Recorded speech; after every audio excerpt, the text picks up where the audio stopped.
तर आम्ही पार संध्याकाळचे 4 वाजता इथं किल्ल्याला आलेलो आहे सगळीकडे फिरून वगैरे. आमचा यायचा प्लॅन ॲक्च्युली होता सकाळी किती वाजता यायचा प्लॅन होता आपला 10-11पर्यंत यायचा प्लॅन होता, पण आम्ही रस्त्यामध्ये सगळीकडे निसर्गरम्य वातावरणाचा आनंद घेत आम्ही आलेलो इकडे. पाहू शकता आता एंट्री करतोय सध्या आपण. माकडदारा स्वागत करता येत आपलं. पाणी पिये मोकार नको ती बाटली घेऊ आता. आतमध्ये सरळ आलात तर तुम्हाला एंट्री डायरेक्ट आहे. याचा अर्थ असं नाही की फ्री एंट्री घेतात. पुढे गेलात तर तुम्हाला 25 रुपये पर पर्सन द्यावं लागणार आहे. बरोबर का नाही? अगदी बरोबर. आणि पैसे सगळ्यांकडे ठेवा. पैसे ठेवा, कारण की इकडं तुम्हाला एंट्रीला पैसे द्यावं लागतात 20 रुपये, प्लस इकडं पार्किंगला द्यावं लागतात, आतमध्ये आल्यावर द्यावं. जागोजागी माकडदार तुमचं स्वागत करणार आहेत. ते तुमचे वंशज आहेत. तसं आपल्या सगळ्यांची वंशज माकड नाहीत. फॉर युअर काइंड इन्फॉर्मेशन वानर आहेत असं माझ्या व्हिडिओमध्ये बोललात चालत, दुसऱ्या व्हिडिओ बोलू नको. लोणावळ्यातील मळवली स्टेशन जवळील प्रमुख दुर्ग म्हणजे लोहगड याला बळकट करण्यासाठी आणि संरक्षण देण्यासाठी शेजारीच बांधण्यात आलेले संबळगड आणि विसापूर यांना पण नक्की भेट द्या. या किल्ल्याचं तिकीट 25 रुपये आहे इंडियनसाठी आणि फॉरेनरसाठी आहे ते 300 रुपये. तिकीट फाटलेलं आपण येतात. सगळ्या लोकांचा जायचा टाइम झालेला आणि आता या टाइमला दिवस चाललेला आहे. सचिन म्हणतोय लोक येतात आपण जातो. आपण युनिक आहे ना सगळ्यांपासून. या किल्ल्याला आठवड्यातील 7 दिवस तुम्ही भेट देऊ शकता. याचं टायमिंग सकाळी 9 ते संध्याकाळी 5 पर्यंत असतं. मुंबईपासून याचे अंतर 98 किलोमीटर तर पुण्यापासून 65 किलोमीटर एवढे आहे. या किल्ल्यावरून तुम्हाला पवना धरणाचे आकर्षक दृश्य पाहायला भेटतात, जे पाहून तुम्ही मंत्रमुग्ध व्हाल.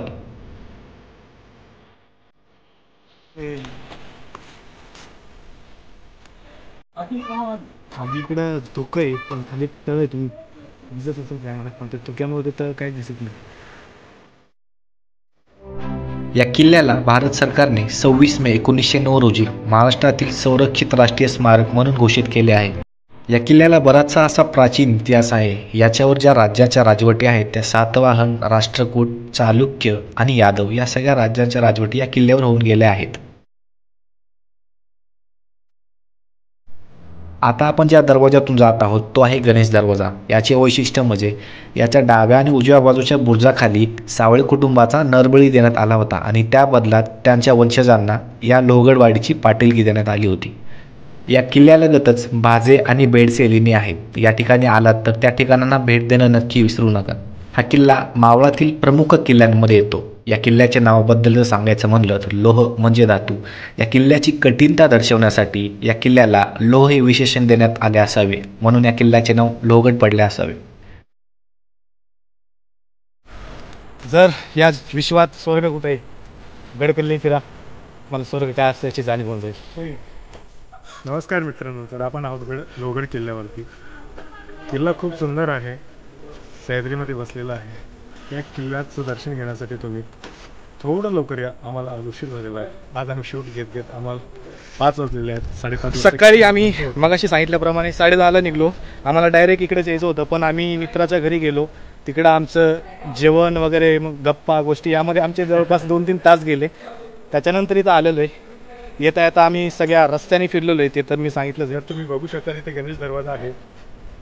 बाकी मी किल्ल्याची माहिती दिनच तुम्हाला. तुम्ही व्हिडिओ पाहत राहा, पूर्ण व्हिडिओ पहा. तुम्हाला किल्ला कुठे काय आहे, याची एंट्री फी, बाकी सगळ्या गोष्टी कळतील. या किल्ल्याला भेट देण्याची उत्तम वेळ म्हणजे तुम्ही पावसाळा आणि हिवाळा या ऋतूंमध्ये कधीही या, केव्हाही या. अतिशय निसर्गरम्य इथले दृश्य असतात.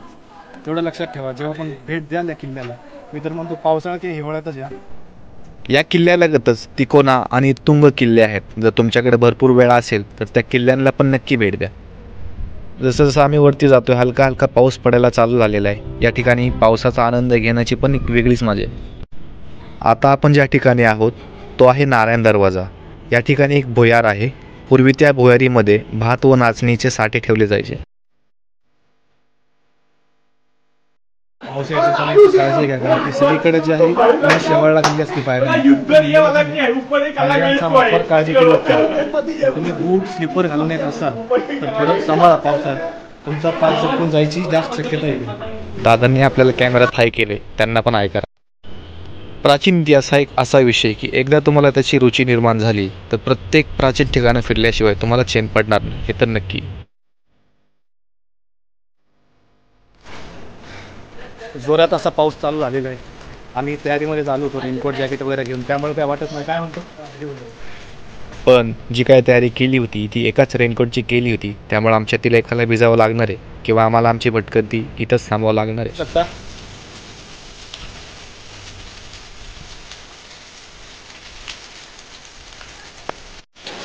एवढंच वेळ खालचा दगड दिसतोय बघ. गड किल्ल्यावरचं जे पाणी आहे ते एकदम गोड आणि स्वच्छ पिण्यायोग्य असतो पाणी टाका. कारण की विचार करा, त्या काळात त्या लोकांनी बांधलेले होते, आज देखील कार्यरत आहे. आज पण तुम्ही इथलं पाणी स्वच्छ.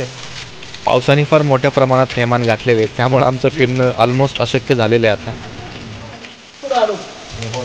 तर पाऊस पडत असल्यामुळे आपण पूर्णपणे नाही करू शकत. जेवढा आपण फिरलोय नेक्स्ट टाइम आपण पूर्ण जाऊ. पण मी प्रयत्न करेन पूर्ण सीन आणि व्ह्यू तुम्हाला दाखवणार. कसं वाटतंय गड किल्ला फिरून तुला? खूप छान असं वाटतंय, कारण गड किल्ल्यावरती पाऊस पडतं, पावसाचा आनंद घेतला आहे. तर मुसळधार पावसाच्या अतिक्रमणामुळे आपल्याला आपला प्रवास इथंच थांबावा लागणार आहे आणि आम्ही आता परतीच्या दिशेने निघालेलो आहे. बघू शकता हा किल्ल्यावरून असा सीन दिसतो, जे की तुम्ही बघू शकता. हा सीन तुम्ही रायगडावरती बघू शकता. आणि हे आमचे मेन हा आमचा मेन चेहऱ्याचा हेड आहे मी विथ अतुल. आणि आम्ही खूप उंचीच्या ठिकाणी आलेलो आहोत. आम्हाला खाली उतरायला जागा पण नाहीये. हाच पाय घसराचा रेकॉर्डच मोडणार आहे वाटते, कारण की 2 वेळा पाय घसरलेला आहे माझा.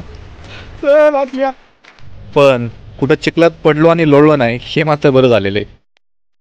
या किल्ल्यामध्ये अजून बरीचशी भौगोलिक स्थाने फिरण्यासारखी आहेत. वरती गेला तर हनुमान दरवाजा आहे, महादरवाजा आहे, तळं आहे, शिवमंदिर आहे, दर्गा आहे, बांधकामाचा चोना बनवण्याची खाणे आहेत, 100 लोक झोपतील एवढी मोठी गुफा आहे.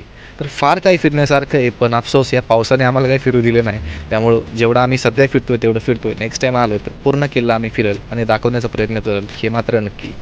या लोहगडाचं आणखीन एक वैशिष्ट्य म्हणजे यांच्या कड्याच्या टोकावर बांधलेली चिरेबंदी वाट. या ठिकाणी तुम्ही तोफ पाहू शकता. याला जे सिमेंटचे चौतरे आहेत ते दुर्गप्रेमींनी लावलेले, त्या काळातील नसावेत हे.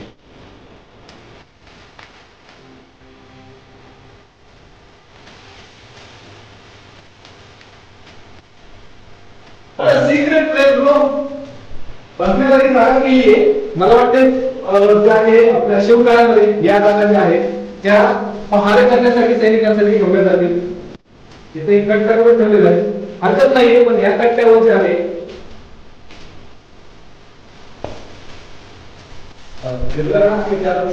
ते घाबरून वाचले मी.